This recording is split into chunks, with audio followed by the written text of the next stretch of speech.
What's up everybody, I'm Jesse, or GameOverJesse as you all may know me, here with me with Orion with our first piece of news for the day. We have, now this comes from IGN, it says, Breath of the Wild director has lots of ideas for future Zelda content. Now, the newest Zelda game, Breath of the Wild, have you played through it at all, Orion? I have not yet. I've seen a lot about it, and a lot of my friends are talking about it. I hadn't yet managed to get onto this, but I'm excited by it, and looking at some of the graphics and some of the video that's on this article, it looks amazing. Yeah, it actually won Game of the Year at this year's Game Awards that just happened Cool. like a week or so ago.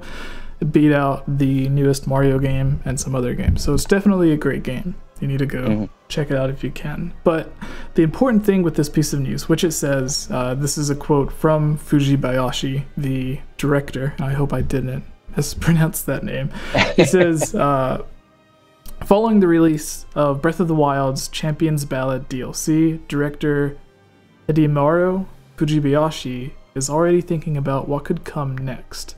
Now, it always takes traditionally 5 to 6 years for a new big Zelda game to come out. We had Twilight Princess for the GameCube and Wii came out in 2006, and then 5 or 6 years later, 2011, we've seen Skyward Sword come out for the Wii, and now 2017, 6 years later, Breath of the Wild comes out on the Nintendo Wii U and the Nintendo Switch. So with 5 to 6 years gap between each of the big console Zelda games, it's nice to know that they're already planning ahead for the next Zelda game, and hopefully it'll come in half that time. Because sooner's always better, unless the game comes out and it feels rushed, like they didn't take their time with it. But Fujibayashi says, I can't say at this point if it'll be in sequels or in continuations or what form it will take, but I definitely have lots of ideas and lots of motivation right now. He goes on to say, I think while we were working on both the main game and the DLC, it was a process of constantly getting lots of different new ideas as we refined the game and finding new things we wanted to do.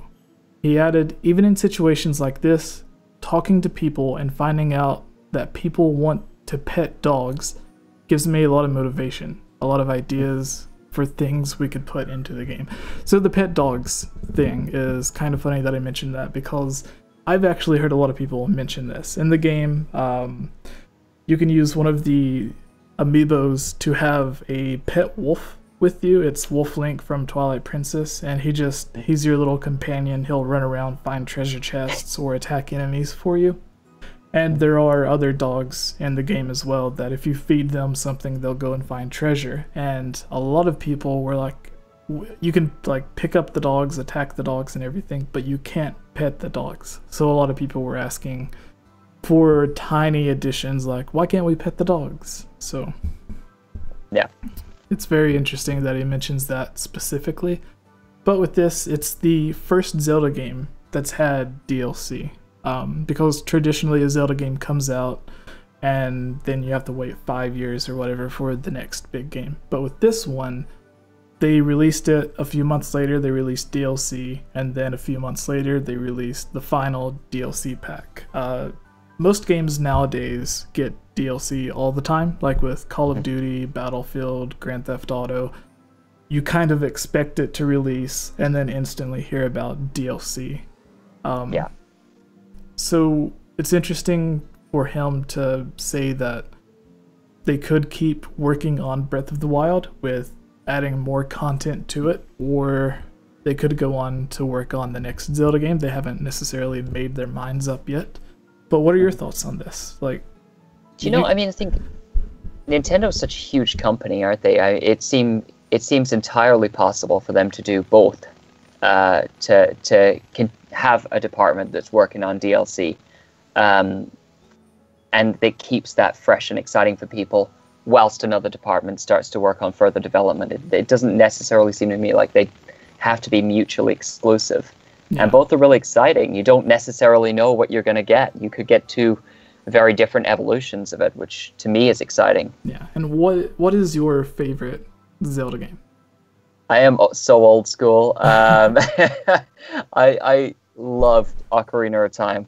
Okay. Well, Ocarina of which Time, I know is Yeah, Go on. Ocarina of Time, I was going to say it wasn't that bad because, like, obviously the game itself was great, but speaking of when the next game came out, because after Ocarina of Time was Majora's Mask, and that only took 2 years instead of, like, now we get 5 years. So you could go from being, like, in middle school to being in college before the next Zelda game comes out. So with Ocarina of Time, it wasn't that bad. Like when Majora's Mask came out just 2 years later. But if you would have said a game like Twilight Princess, where it took until Skyward Sword, which came out 5 or 6 years later, I'm sure a lot of people, if you would have asked them, hey, like, instead of waiting this 6 years for the next game to come out, if you could just wait 6 months or 1 year and have an extra dungeon or two. Yeah. Like, it's more Zelda. Who doesn't want that? Now, a lot of people do get frustrated because they think, well, I bought the game for $50, $60. I should get everything that's in the game. So there is that debate. Where do you stand on that with DLC? Do you think it should all be included in the game, or are you comfortable with paying the price to get more content?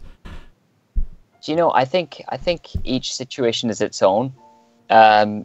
If something isn't quite ready yet and it becomes downloadable content and they make available later, I do think there's a period after which you buy the game that downloadable content should come, kind of inclusive in the fact that you've paid, like you say, a lot of money for a video game. Yeah. But, I can understand how maybe 18 months down the line, that's an entirely different development process. And if you did buy the game for whatever amount, to pay an extra $5 is something you might be willing to do.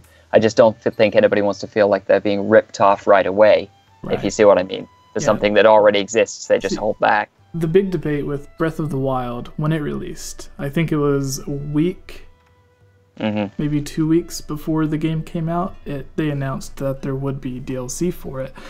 And a lot of people got mad thinking, oh, well, they're just holding on to the DLC and releasing it later on, when in truth it's like the extra dungeon and stuff that they did release. The reason it doesn't come out at launch is because it's just not finished yet. Like, they could delay the game for that extra year and then you could potentially pay the $60 price, but instead of delaying it, it's like they release the game when it's finished. And then I look at it as more of a thank you, because in this DLC you paid the $20 and you get well, the season pass was $20. You get the bonus DLC that you could download immediately, which was extra armor, shirts, and stuff like that. Then the bonus pack, or not the bonus pack, but the first pack released a few months later. It had some extra quests, more armor, stuff like that, and then the actual story DLC, which released about a week or two ago. Like, I look at it as the reason it didn't come out at launch was because it just wasn't finished. The reason it took 9 months to come out was because it took Nintendo 9 more months to work on that dungeon. So I don't see it as like Nintendo trying to rip people off. But I do understand the debate that some people are putting up. That's like, I already paid for the game, I should get all of it. But in the same way, I mean, it depends exactly as you say when they stop working on the game, right? You know, if that was to come out, like you say, that extra dungeon a week or two after, you might sort of be in that sort of, well, I kind of feel like you could maybe chuck us this, seeing as we're already onto it or whatever, you know, and or make it so that people who buy the game within the first whatever period are given the extra content. That's something that Nintendo did with one of their newer games, Splatoon. Have you ever heard of it? Yeah, I have heard of it. I don't know much about it, though. Okay, it's basically a bunch of mix between squids and kids, like little squid kids, as the game calls them. And it's essentially a paintball war. Right. Like the squids, like they can squirt ink and everything, but in this game you're like, it's just like a huge cartoony paintball war. And on the first game that released on the Wii U and the new game that released on Nintendo Switch, Splatoon 2, they both had DLC after the game came out, but all the DLC that released for it was free. So it was like you said, where the DLC came out a week or two after, or sometimes even a month or two after the game releases, but you get it as free updates, which Nintendo could charge $5 or $10 for each of the new levels that come out, and there would be a lot of people that would buy it. Yeah. But they release it as like, oh, you love this game, here's more of what you love. So it's really interesting to see Nintendo finally, like their strategy, finally getting into the world of DLC that games like Call of Duty and everything has been doing for like the past 5-10 years. It's been a while, hasn't it? They've been doing it. And then like Nintendo's finally getting around to it. But I guess that brings us to the end of our news on this, the DLC. But to get back to the point, you mentioned that you think Nintendo's big enough that they should have a small team that continues working on DLC and then have the larger team working on whatever the next big game is. Yeah, I mean, they are such a large company. It doesn't seem like necessarily they would have to choose between one and the other. Yeah. You know, and I think a lot of people would get a kick out of that. But you know, I suppose that's a company level decision, isn't it? Whether they want to employ all the people, I guess. Yeah, there was a question for the Q&A, which we'll get to later. But on the last podcast, there was a question that someone asked, and I just gave a quick, simple answer to it. But after Daniel answered it, I was looking back at the comments, and it was a bunch of people that was like, "Why does he not work for Nintendo?" Like everybody was just in love with his answer about. I think it had to do with some of the bosses in the new Zelda game.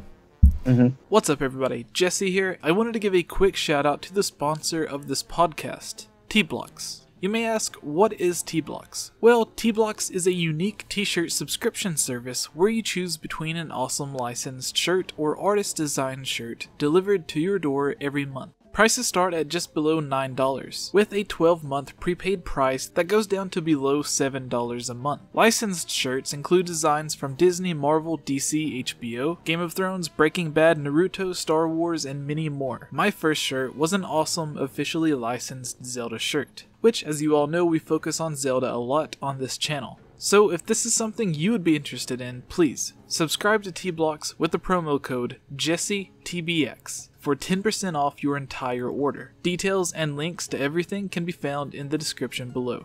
And with all of that out of the way, let's get started. The videos on this channel are funded by supporters on Patreon like you. If you're a fan of this channel and would like to join on videos, receive shoutouts, watch videos early, have your questions answered, or have your topic discussed on our podcast, please consider supporting on Patreon for these and many other rewards for just $1. Shoutouts for this video includes Link Use the Triforce, Rusty Caulfield, Lovable Christie, Give Time 15, Shadow to Us, Robbie Morgan, and Lunarium. I want to thank all of you for everything you have done to help support this channel.